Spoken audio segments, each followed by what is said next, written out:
Hey, hey, friends and revolutionaries!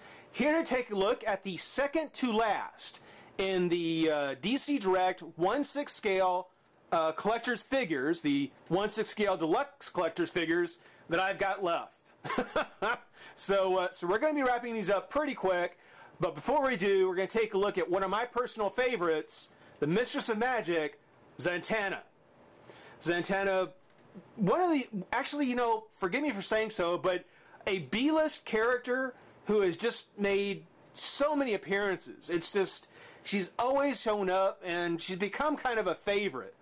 Both with the Batman animated series, Justice League Unlimited, Young Justice most recently, and I'm very glad to see she's in Young Justice, and I'm very glad to see they've kept a very classic Zatanna there, because they haven't been very good to ZZ in the New 52. It's something where she's in the Justice League Dark series, if anybody's been trying to find her.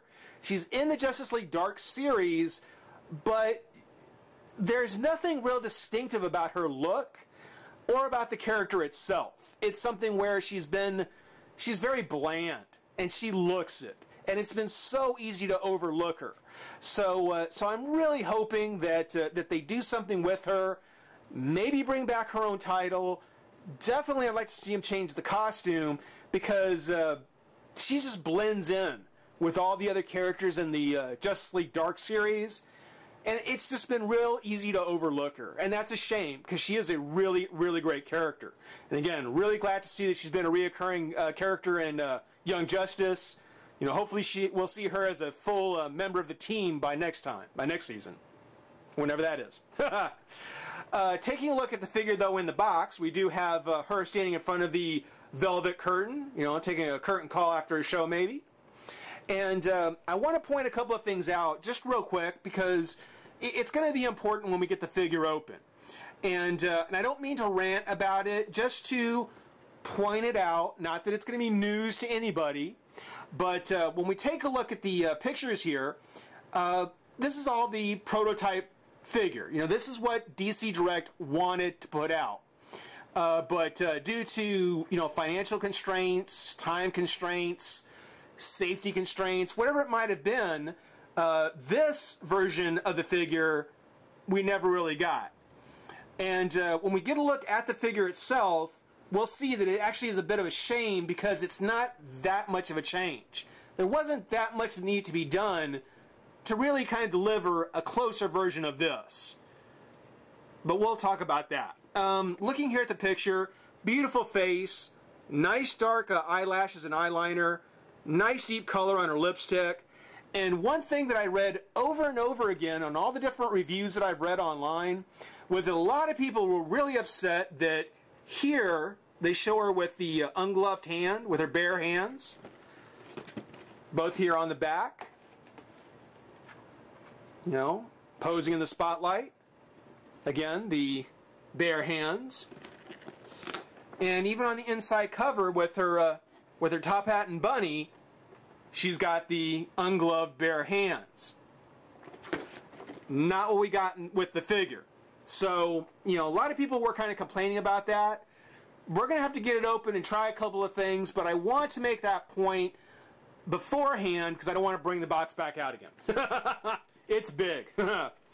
On the back, along with that very nice picture, on the bottom there is the list of other figures that are in the series, with one other that we're going to take a look at. One more Gotham girl that we'll take a look at, which I won't give it away just yet. But the write-up here on the back, pretty much the first couple of lines has been the same for all the figures, so, you know, just real quick. Zatanna is the newest addition to the DC Direct's line of realistically proportioned, superheroic 1/6 scale figures. This fully posable deluxe collector's figure has 28 points of articulation. So, I've got those two lines down. Zatanna takes the stage dressed in her intricate and authentically detailed tux, tails, top hat, and fishnet costume. Along with a removable top hat, Zatanna also comes with a rabbit, copy of her book Hexapeel, and display stand. There is one other accessory she comes with, but we won't get into that just yet. Taking a look on the inside cover, again, there's that nice picture of her doing the ultimate in magic tricks, you know, pulling the rabbit out of her hat. And it says at the top here, abracadabra, abracadabra, she'll cast a spell on you. Well, for anyone who knows ZZ, you know her magic works by saying things backwards. So if it said abracadabra this way, it probably should have said arbra dec abra. I hope I'm saying that right. But yeah, that's a little disappointing. You know, they could have, you know, flipped that around. Just a little nod to Zatanna fans. Here, there's a pretty significant write-up she's got. It says, Zatanna is the Mistress of Magic in the DC Universe. By speaking backwards, which they actually point out, Zatanna is able to cast spells. These incantations can stop even the most powerful beings dead in their tracks. A member of both the Justice League of America and the Sentinels of Magic, this enchanting sorceress has been called the most powerful member of the Justice League of America and counts Batman as her closest friends, one of her closest friends. Genetically talented with magical abilities, the charming Zatanna has honed her skills in various ways. The limits to her powers have neither been clearly established nor fully tested. Zatanna can command the elements of nature, heal, transmute objects, manipulate and wipe clean minds, and manipulate time and space. She can also use blood magic, the most powerful of all magics, but only as a last resort. Continuous casting can deplete her powers, putting a physical strain on her and tasking her to her limits. As with all magic users, only rest will revamp and recharge her power. Z, whose heritage is full of magic heavy hitters, such as Nostradamus and the alchemist Nicholas Flamel, is also a skilled illusionist and stage magician. Calling her mansion Shadowcrest home, she keeps a vast repository of magical knowledge and powerful artifacts hidden, drawing upon them when necessary. So, I mean, she's everything you need her to be for the story. You know, just by giving her no limits, she can do anything you want. And I'm glad to see they never went completely overboard. You know, they always kept her fairly well grounded, which made her such a great character. Just to give you a quick look in the pack, there is ZZ with her extra set of hands, the top hat, a couple other things here and there, the stand, the book, the bunny, all the good stuff. So we'll go ahead, we'll pop Zatanna out of the pack and have some fun. Be right back. Alright, well, I've got Zatanna out of the pack, and I've got the camera pulled way back here, just so you can get a look at all the accessories she has. I mean, it's something where I think she probably tops the list so far on accessories. And, you know, I thought that the last figure, the one I've been saving, was going to be the best of the deluxe so far, but I might be wrong. Zatanna is actually really nice. I gotta tell you, I really like Zatanna. Now, getting a close look at her, first thing you're probably going to notice is that she's not a spandex-clad superheroine.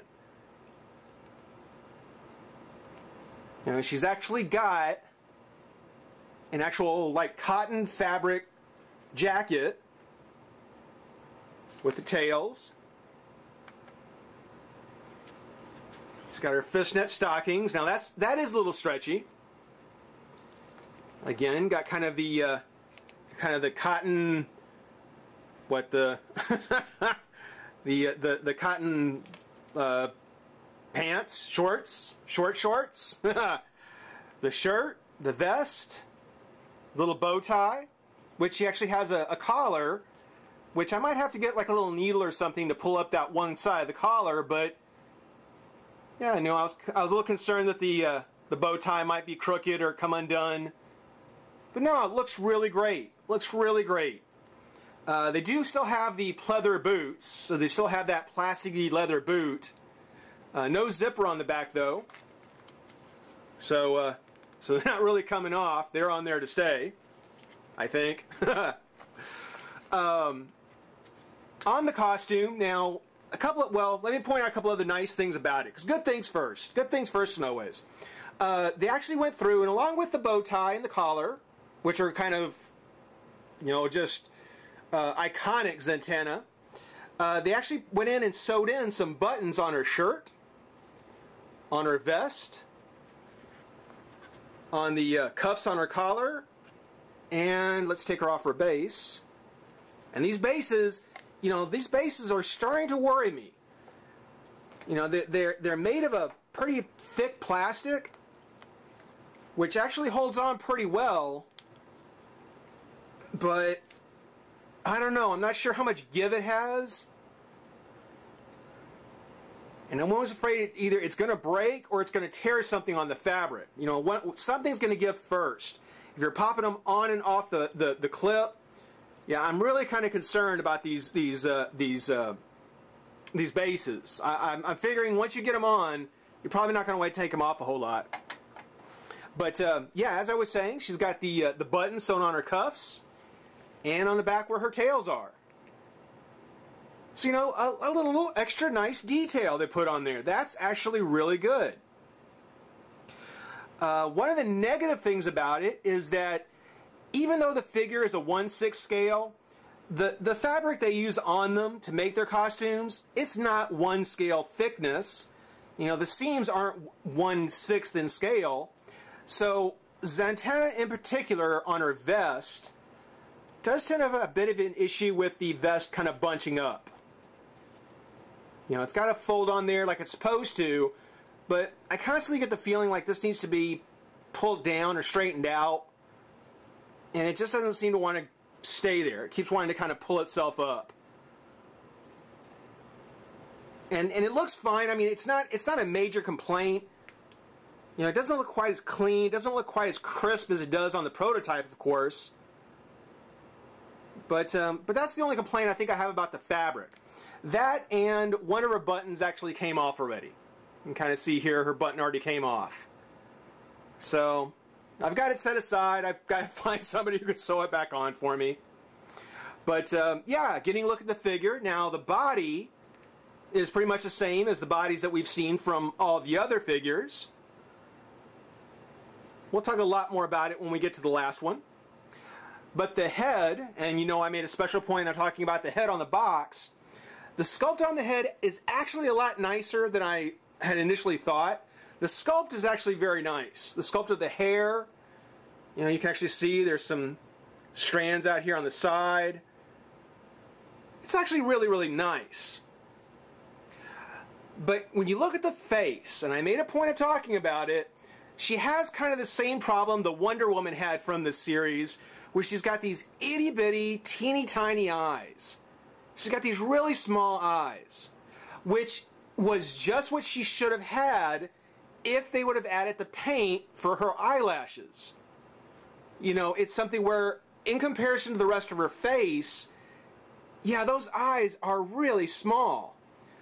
But then, if you kind of imagine there being some eyelashes, a little bit better paint as eyelashes, well, then all of a sudden it starts to look about right, or you start to see how it should have come out.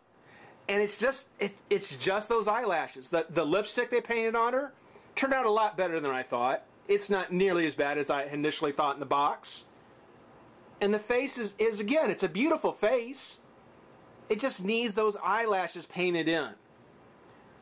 On Flickr, I saw, I wish I could remember the name, there was somebody who was doing custom paint jobs for these deluxe figures, Batgirl, Poison Ivy, Zatanna, and I kept flipping back and forth, just blown away that these were the same sculpts, that these were the same figures, and then just the custom paint that he had done made them look just amazing, just amazing. So the biggest failing that I can find on these figures, and Batgirl, Ivy, Zatanna, the paint job. The paint job on the face is just incomplete. And that's something that can be fixed on your own, but it would have been so much easier if they just would have finished it in the manufacturing. So that's my biggest complaint there.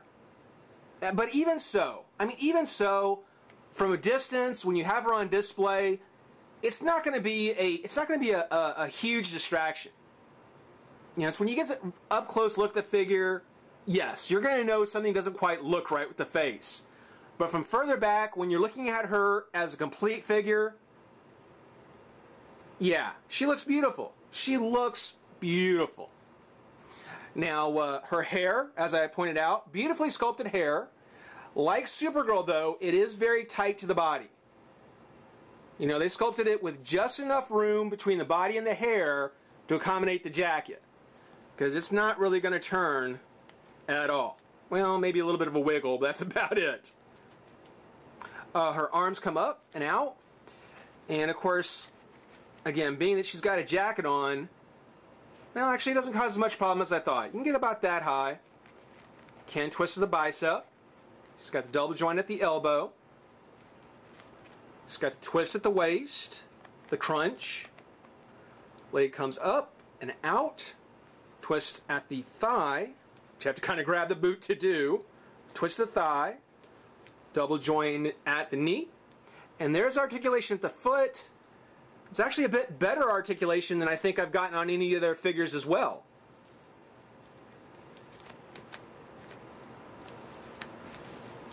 It's actually pretty nice. Pretty nice indeed. Now, getting to her accessories, or getting to the other thing that I mentioned, because this will lead into it. If you take a look at her hands here, you see there are the gloves. The white gloves, almost kind of a nice shine on them. Almost have kind of a mother of pearl, incandescent kind of color. Yeah, there we go. Throw out some fancy words there. Incandescent. And they look fine. I mean, they fit with the character fine. But when you pop off the hand, you know, I was thinking popping off the hand probably wasn't going to do a whole lot of good because she still had this bottom half of the glove. But, much to my surprise, this actually comes off as well. So, if you have the extra pair of hands from Supergirl, you could, let's see if I can pop this on. You could actually give her a set of bare hands like they show on the box.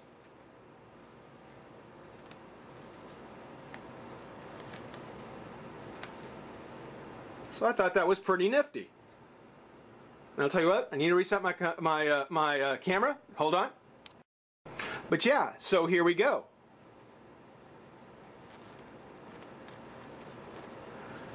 Now, of course, you know, you have to use what Supergirl isn't using. And as nice as it is to have her with her bare hands, I actually find I do like the gloves better. I actually do like her with her gloves. So we're going to pop that back off. We're going to go ahead and pop this back on, like so. Take off the other hand. And she has a pair of, let's see, yeah, she's got a pair of, you know, halfway open, halfway closed. And we'll see if we can put these on. Hold on.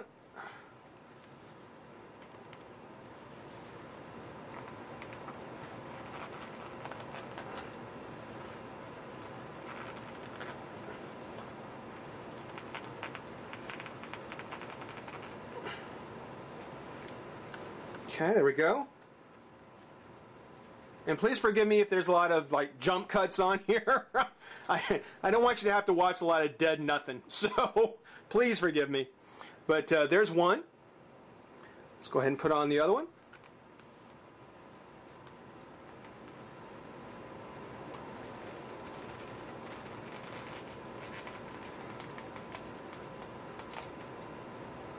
There we go. And we've got very nice tight pegs. I mean, there is a twist at the wrist, obviously, for the articulation, but it's a very nice tight joint because, yeah, those hands are pretty hard to get on and off. So there you go.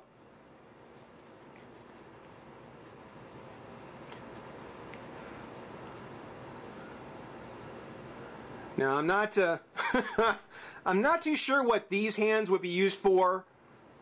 You know, I don't think I would probably have her pose with these very often. You know, they kind of look a little, yeah, they're not quite as nice as the fists or as the other set. And we'll go ahead and take a look at those real quick. First one being a fully open hand. And this is actually a left hand. So let's pop that on.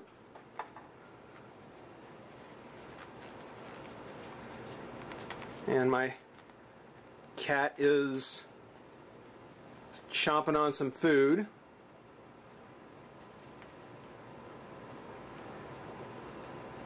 I don't know if you can hear that in the background. Usually doesn't seem very interested when I do videos, but yeah, he figures it's worth I guess a show and a meal. Zatanna, right? So there she is with her open hand. You know, appropriate for a magic user, I suppose, for a sorceress.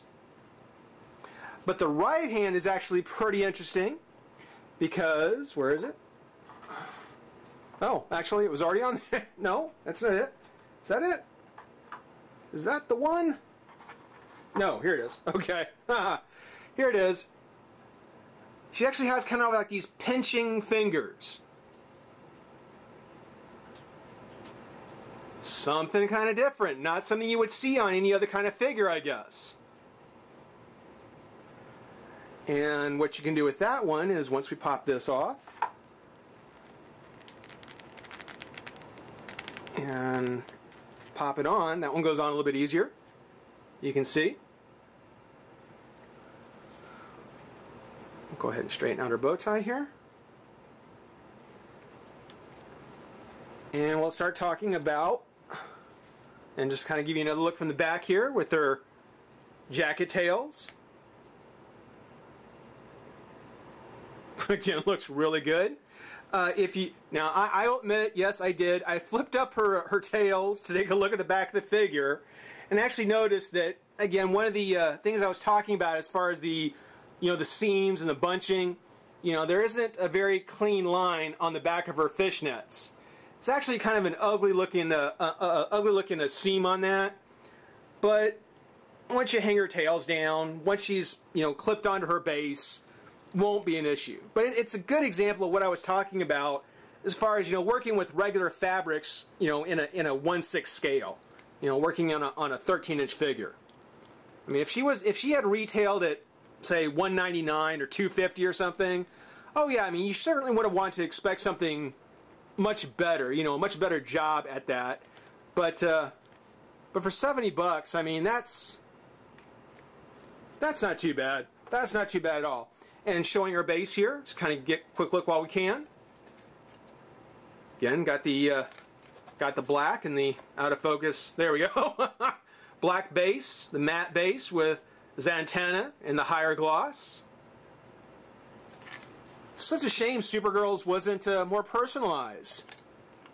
I'm not sure when her figure came out. I don't know if these came along later, but yeah, it's a bit of a shame that hers didn't actually have her name. It just has the superhero or the Superman shield on it. Pull with ZZ back here for just a sec, and getting a look at her accessories. Now, the first one to take a look at is going to be her top hat. It's actually a really big hat. As a matter of fact, if you ever found this hat like loose, I could see someone painting this up and doing a custom Mad Hatter hat. I mean, this is actually pretty large.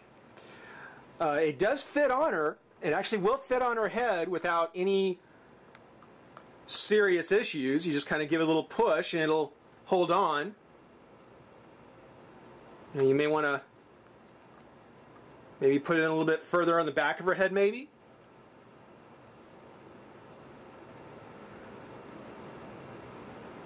But yeah, you can kind of get a look.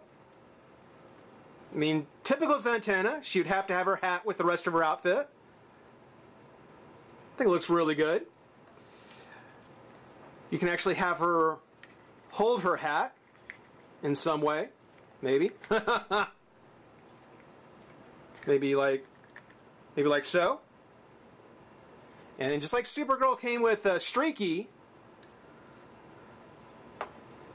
Zatanna does come with what every magician should have, Little White Bunny.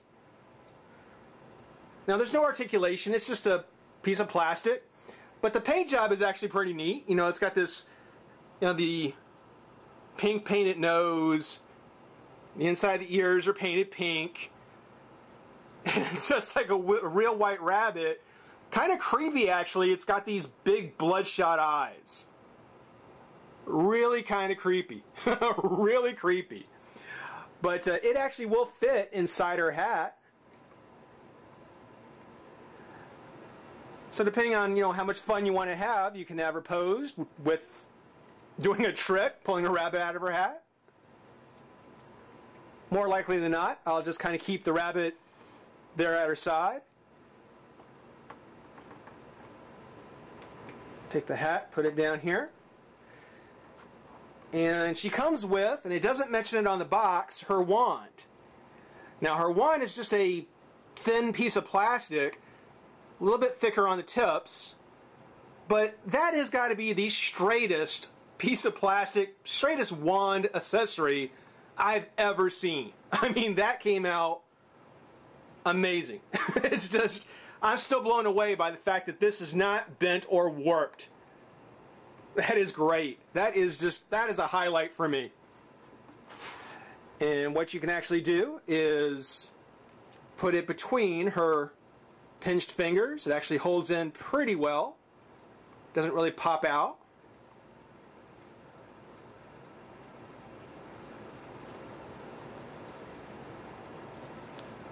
So here we go there with her wand in hand. And let me reset my camera one more time. Oh, it's going to be a long video. I know, I'm sorry. Almost done though. So we've got Zatanna there now holding her wand. And with that open hand she's got, you can actually fit in probably one of the coolest accessories I think any figure could have, especially Zatanna, her national bestseller, Zatanna's Hex Appeal. And it's got the pentagram with a little heart around it. That's just really clever. On the spine it says Zatanna, of course being the author, Hex Appeal by DC Direct. I mean, that is just really nifty. You can see the sculpting on the pages, which is really good. It'd be nice if it actually opened. It doesn't open, which is the only drawback. It'd be nice if it had a hinge and would open up. But on the back, we actually have kind of a printed version of the figure. Imagine that. They actually took the photo of the figure and kind of did a negative print on it or what have you, which is really cool. And if you can read there, it actually has some comments. What is it? A Theater of the Mind on the Pages for All to See by the Daily Planet. Absolutely Magical, the Gotham Gazette. A True Tell-All by... Ooh, who's that? Picture News? I don't know. I don't know. But, yeah, actually a really cool little accessory. So chances are what I'm going to do with Zatanna, I'm probably going to go ahead, keep the wand on her. Keep her with her top hat on.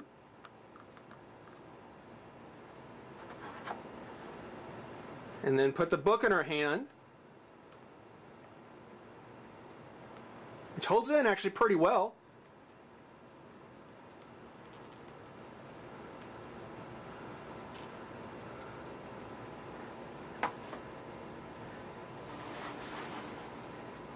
And have her posed with, I guess, as many accessories as I can get her with. Maybe have little bunny sitting there next to her.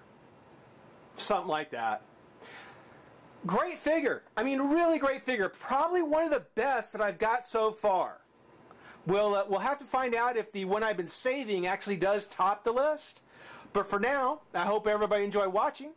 Rate, comment, subscribe, join the revolution. We'll see you soon. Bye-bye.